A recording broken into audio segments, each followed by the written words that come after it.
I'm about to take my first trip to Kings Dominion in late March, and I've been looking at the roller coasters and wanting to do a ranking, but since I haven't experienced them yet, I will do a pre-ranking.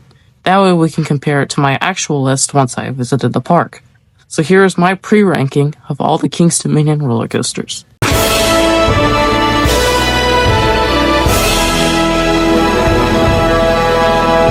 Let's start off the list with number 13, which is the Great Pumpkin Coaster. I'm probably going to be skipping this ride, mainly because it's just a kiddie coaster and not worth the credit, and because I've already ridden the exact same coaster at Kings Island, so don't expect this one to be on my ranking later. At number 12 is Woodstock Express. This is a PTC family wooden coaster that opened in 1974, before the park actually opened.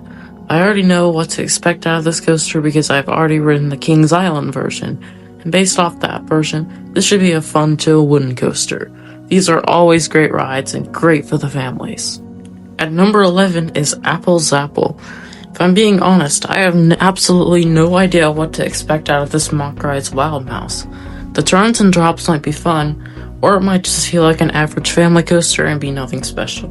Regardless, it will be interesting to ride my first Wild Mouse coaster, as I missed out at Ricochet at Carowinds. At number 10 is Backlot Stunt Coaster. This is another coaster I've technically already ridden.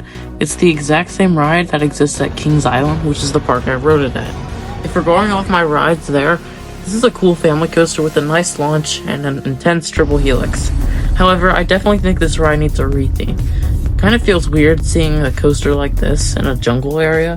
I also hope all the effects are working on my visit, because this makes the ride so much more immersive. At number 9 is Reptilian. This is a Mock Rides bobsled coaster that opened all the way back in 1987. I haven't done a bobsled coaster before, and there's only 5 Mock Rides, one still operating. Some call this ride a sleeper hit. Others say the rider position is uncomfortable and awkward. Judging off these reviews, I have no clue what to expect out of this ride, so I think number 9 is a pretty good placement. At number 8 is Tumbili. This is an SNS free spin coaster that opened in 2022. Like Reptilian and Apple Zapple, this is going to be my first coaster of a certain model. I haven't done one of these SNS free spins before. Honestly, I'm kind of curious. Some people despise these, and some say they're tolerable. Your ride is all dependent on the weight distribution.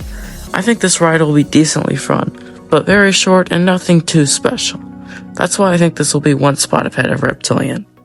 At number 7 is Flight of Fear. This was the first LIM launch coaster in the world when it opened in 1996, alongside Kings Island's version, which I have been on. For some reason, this ride doesn't get as much attention as Kings Island's. However, the ones who do say something about it think it is better than Kings Island's. So that's what I'm expecting out of this coaster. However, there is a slight chance it could be a disappointment. I'm just not sure because my rides on Kings Island's version vary quite a lot. We'll see, however. At number 6 is Racer 75. This is a dual-track wooden coaster by PTC that opened with the park in 1975. This is heavily inspired by Kings Island's Racer, which opened 3 years before. Racer 75 doesn't look too different. It looks like it has some nice floater airtime. I always love a good out-and-back wooden coaster, and that's exactly what Racer 75 is. This is a ride I'm definitely looking forward to. At number 5 is Dominator. This B&M Flawless coaster was actually relocated from Geauga Lake up in Cleveland back in 2008. This is a lot of people's favorite Flawless coaster, however, I don't really see why. I think the layout looks lame and not very exciting, but it's still at 150-foot B&M, which means it'll at least be a little bit of fun, but not that elite. At number 4 is Grizzly. If this 1982 wooden coaster hadn't been retracked, it would have probably been towards the bottom of my list due to roughness. But Kings Dominion restored and refurbished this classic in 2022. I also love coasters that go out into the woods, and that's basically what Grizzly's setting is. It's been getting very positive reviews since the retrack, and for good reason. Big props to KD for restoring this classic wooden coaster. At number 3 is Rapterra.